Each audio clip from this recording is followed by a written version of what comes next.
channel Maritit Gamreta. So, ito yung aking recipe ngayong umaga. Naglata ko ng baboy na luto ng Batangas. Ihalo ko yung pichay. Ayan yung pichay guys.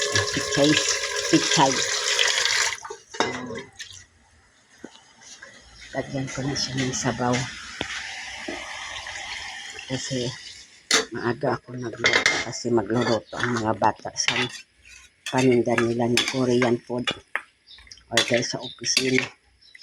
So ayan, nagluto na ako kasi babalik na lang amo ko sa Batangas. Pangasinan pala, sorry. Sa Pangasinan guys, kaya nagluto ko ng ganito para makakain naman siya ng may sabaw. Namigli siya daw yung niluluto ko guys. So ayan, luruan natin yan. Yan ang luto nila ng Batangas dito guys. May kamatis, sibuyas, bawang, pagluya guys. So hanggang dito na lang aking video. Bye bye, God bless. Ingat po kayo. Happy Monday.